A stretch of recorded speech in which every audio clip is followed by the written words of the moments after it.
నమస్తే. సిబిఐ ఈ మధ్య కాలంలో ఎక్కడ రైడ్ చేసినా కూడా కోట్లు అయితే బయటపడుతున్నాయి.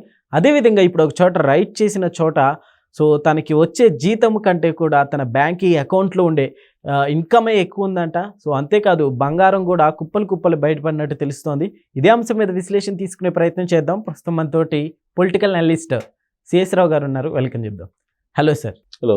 Yes sir. ఎక్కడ సార్ ఇది? ఏసీబీ రైడ్స్ చేస్తే కోట్ల రూపాయలు దొరుకుతున్నాయి. ఏ ఉద్యోగం మీద చేసినా ఆ ఉద్యోగి దగ్గర కోట్ల రూపాయలు దొరుకుతున్నాయి. ఇప్పుడు తాజాగా Andhra Pradesh medical services and infrastructure డిపార్ట్మెంట్లో జనరల్ మేనేజర్గా పనిచేస్తున్నటువంటి వెంకట సూర్య కళ ఈవిడ ఆస్తులు చూస్తే కనుక కళ్ళు బయర్లు గమ్మే పరిస్థితి ఏసీబీ అధికారులకి. ఏంటంటే 27 చోట్ల ఆవిడ స్థిరాస్తులు ఉన్నాయంట. ఇళ్ల స్థలాలు కానీ, ఇల్లు కానీ, వ్యవసాయ భూములు కానీ, ఆమె పేరు పైన, ఆమె సంబంధికుల పేరు పైన ఉన్నటువంటి ఆస్తులు ఇవి. 2 కోట్ల రూపాయలు బ్యాంక్ బ్యాలెన్స్ ఉందంట. మిగతా అన్ని స్థిరాస్తులు, చరాస్తులు, 2 కార్లు. అలాగే వీటితో పాటు విలాసవంతమైనటువంటి వస్తువులు. ఒక జనరల్ మేనేజర్కి ఎంత శాలరీ ఉంటుంది? మహా ఉంటే 1 లక్ష ఉంటుంది. ఇవన్నీ ఎలా వచ్చాయి అంటే ఎవరి మీద ఏసీబీ రైడ్ చేస్తే వాళ్ళ దగ్గర కోట్లు దొరుకుతున్నాయని అంటే దొరికితే దొంగ, దొరకకపోతే దొర అన్నట్టుగా అనిపిస్తుంది. చాలా సందర్భాల్లో నేను ఉద్యోగులకు సంబంధించినటువంటి అవినీతి గురించి ప్రస్తావించాను. కొంతమంది గురించి నేను ప్రస్తావించాను. ఎందుకంటే ఎవరైతే అవినీతి పాల్పడుతున్నారో వాళ్ళ గురించి మాత్రమే మనం ప్రస్తావించాలి. నీతివంతంగా పనిచేసేటువంటి వాళ్ళకి ఖచ్చితంగా మనం గౌరవించాలి, వాళ్ళకి దండం పెట్టాలి. ఇవాళకి కూడా మంచి వాళ్ళు ఉన్నారు, నీతివంతంగా పనిచేసేటువంటి వాళ్ళు ఉన్నారు. వాళ్ళ గురించి మనం అనడానికి అర్హత లేదు. ఎవరైతే అవినీతి పరులు ఉన్నారో వాళ్ళ గురించి మాత్రమే మనం వీడియోలు చేయాలి. అటు పొలిటీషియన్స్ గురించి కానీ, లేదా ఇటు అవినీతి పరులైనటువంటి ఉద్యోగుల గురించి కానీ ఖచ్చితంగా మనం వీడియోలు చేయాల్సిందే. జర్నలిజంలో మనం చేయాల్సిన బాధ్యత కూడా అదే. ప్రజల్ని, సమాజాన్ని రక్షించాల్సిన బాధ్యత జర్నలిస్టుల మీద ఉంటుంది. కాబట్టి ఈ అవినీతి పరులైనటువంటి ఉద్యోగులు ఎవరైతే ఉన్నారో వాళ్ళని వెంటాడి వీడియోల రూపంలో ఖచ్చితంగా దర్యాప్తు సంస్థల దృష్టికి వెళ్ళేలాగా మనం పనిచేయాల్సిందే. అందులో భాగంగా ఇప్పుడు ఏసీబీ కూడా రెస్పాండ్ అయింది. ఆంధ్రప్రదేశ్ ఏసీబీ చాలా సీరియస్గానే రెస్పాండ్ అయింది. అయితే ఇక్కడ పబ్లిక్ అందరూ గుర్తుంచుకోవాల్సింది ఏంటంటే, ఎవరైతే మిమ్మల్ని డబ్బులు అడుగుతారో వాళ్ళని గుర్తుపెట్టుకొని మీరు ఒక నెంబర్కి ఫోన్ చేయండి. ఆ నెంబర్కి ఫోన్ చేసి పలానా అతను డబ్బులు అడుగుతున్నారు, పలానా ఎంప్లాయీ డబ్బులు అడుగుతున్నారు అని చెప్తే ఏసీబీ వాళ్ళు వెంటనే రైడ్ చేసి ఆ ఉద్యోగిని సస్పెండ్ చేయటం, లేదంటే ఆ ఉద్యోగిని అరెస్ట్ చేయటం ఏదో ఒకటి జరుగుతుంది. మీరు ఎవరికి వాళ్ళే మాకెందుకులా అని చెప్పేసి, మా పని అవుతుంది కదా, ఒక 100 రూపాయలు ఇస్తా అని చెప్పి మీరు ఇచ్చుకుంటూ పోతే ఆ 100 కాస్త 1000 అవుతుంది, 1000 కాస్త 10,000 అవుతుంది, 10,000 కాస్త 1,00,000 అవుతుంది, 1,00,000 కాస్త కోట్లు అవుతుంది. ఎందుకంటే ఈ మధ్యకాలంలో 25 కోట్ల రూపాయలు తీసుకున్నటువంటి గిరిజన సంక్షేమ శాఖ డిపార్ట్మెంట్లో ఒక ఎంప్లాయీని మనం చూసాం. కాబట్టి ఈ అవినీతి అనేదానికి అంతము లేదు, పరిధి లేదు. దీన్ని కనుక అడ్డుకోకపోతే క్యాన్సర్ లాగా, భస్మాసుర అస్త్రం లాగా మన మీద చేయి పెట్టేసి మనల్ని క్లోజ్ చేసేస్తుంది. కాబట్టి ఎవరికి వాళ్ళే పబ్లిక్ రెస్పాన్సిబిలిటీగా మిమ్మల్ని ఎవరైనా డబ్బులు అడిగితే ఇమీడియట్గా ఈ ఫోన్కి ఫోన్ చేయండి. ఏ ఫోన్ అది? అవేనంటే 1064 టోల్ ఫ్రీ నెంబర్ ఇది. అలాగే సెల్ నెంబరు 9440440057. నేను మళ్ళీ చెప్తాను, 9440440057. ఈ నెంబర్కి కాల్ చేయండి. లేదంటే 1064 ఈ నెంబర్కి కాల్ చేయండి. ఈ 2 నెంబర్లో మీరు ఏ నెంబర్కి కాల్ చేసినా అవినీతి పరులైనటువంటి ఉద్యోగులకు సంబంధించి సమాచారాన్ని ఏసీబీ చేరవేస్తే వాళ్ళ తాట తీస్తారు. ఈ మేరకు ఏసీబీ డీజీ అతుల్ సింగ్ గారు ఈ నెంబర్లను విడుదల చేశారు. ఏసీబీ యాక్టివ్ అయింది ఆంధ్రప్రదేశ్లో. కరప్షన్ హద్దు దాటిపోయింది, హద్దు మీరింది. దాన్ని హద్దులో పెట్టకపోతే ఖచ్చితంగా ప్రజల నుంచి ప్రభుత్వానికి వ్యతిరేకత వస్తుంది. ఎందుకంటే పాలకులు ప్రతి 5 సంవత్సరాలకు ఒకసారి ప్రజల మధ్యకి వెళ్తారు, అధికారులు వెళ్ళరు.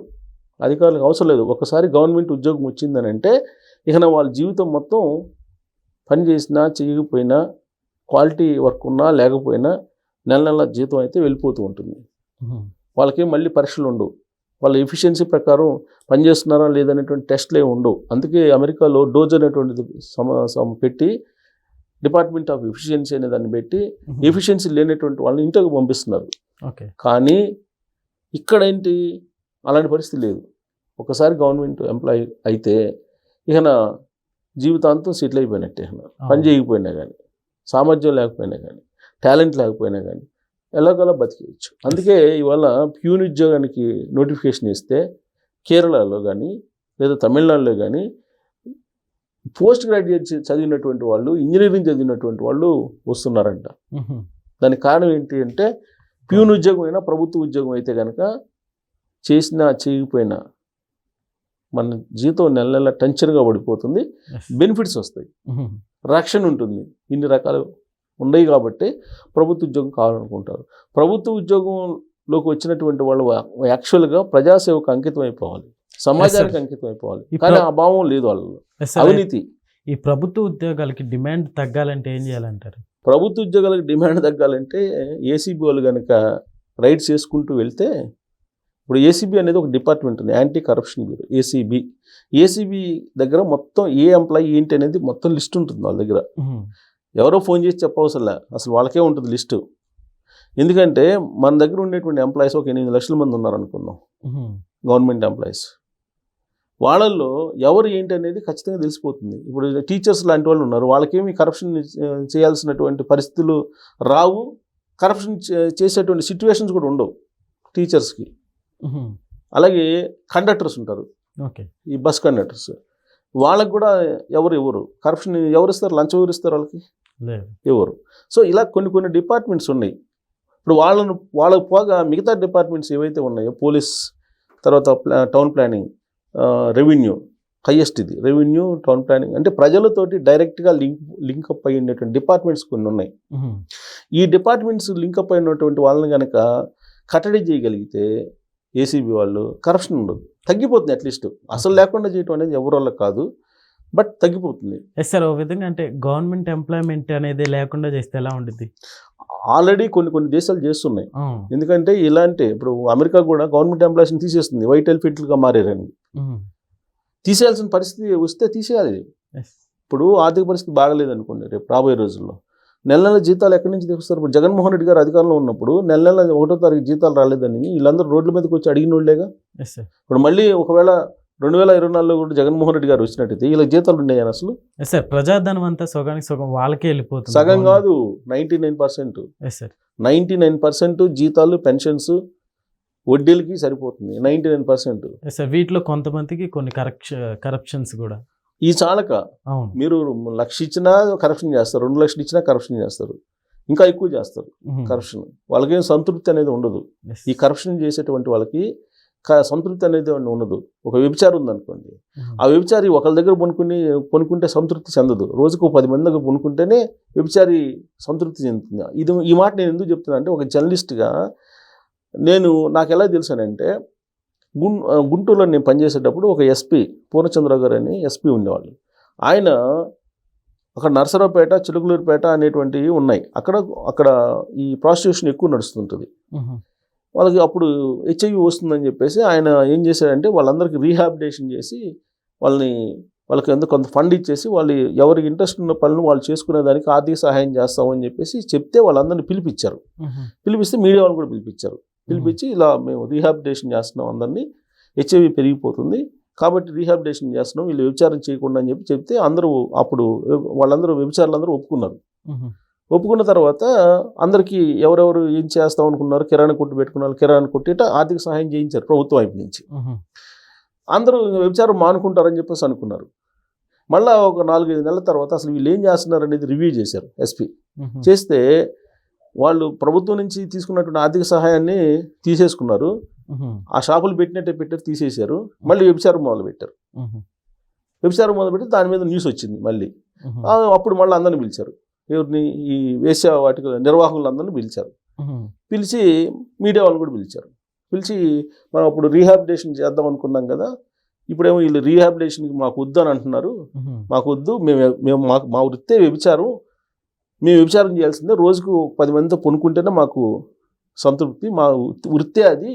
కాబట్టి మాకు మీరు ఎంత ఆర్థిక సహాయం చేసినా, 2 లక్షలు ఇచ్చినా, 3 లక్షలు ఇచ్చినా మీరు చెప్పిన పని మేము చెయ్యం, మా పని మేము చేసుకుంటాం అని చెప్పి మీడియా ముందే చెప్పారు. మీడియా మేము కవర్ చేసాం అప్పుడు. ఓకే. సో కాబట్టి వ్యభిచారులు ఏ విధంగా అయితే ఉన్నారో, ఈ కరప్షన్ చేసేటువంటి వాళ్ళు కూడా కరప్షన్ మీరు జీతం ఎంత ఇచ్చినా మానుకోరు. వాళ్ళల్లో వాళ్ళు అవగాహన పెంచుకొని ఇది తప్పు, ఇది పాపము అని చెప్పి వాళ్ళల్లో వాళ్ళు మనం ప్రమాణం చేసాము ఉద్యోగంలోకి వచ్చేటప్పుడు కరప్షన్ చేయటం అనేది నేరము అని భావించినప్పుడే పోతుంది. కానీ వాళ్ళలో ఎంత ఏసీబీ కేసులు, ఎన్ని ఏసీబీ కేసులు పెట్టినా, ఏం చేసినా, జీతాలు పెంచినా, ఎంత సంతృప్తి చెందిన వాళ్ళని పరిచినా కానీ కరప్షన్ నుంచి పూర్తి స్థాయిలో మానుకోరు, కరప్షన్ అలవాటు పడ్డటువంటి వాళ్ళు. కాబట్టి దీనికి మార్గం ఏంటంటే డిస్మిస్ చేయటమే. ఇప్పటివరకు సస్పెన్షన్, ఏసీబీ ట్రాప్ చేస్తే సస్పెండ్ చేస్తారు ఇమీడియట్గా. అట్ట కాదు, డిస్మిస్ అనేది ఉంటుంది కదా. శంకర్ ఆయన చేశారు కదా, శంకర్ని, సిఐ శంకర్. సో ఆయన్ని శంకర్రావు చేసినట్టు చేస్తే డిస్మిస్, వరుసగా ఒక 20 మందినో 30 మందినో డిస్మిస్ చేసేస్తే అప్పుడు కంట్రోల్లోకి వస్తారు. Okay sir, thank you.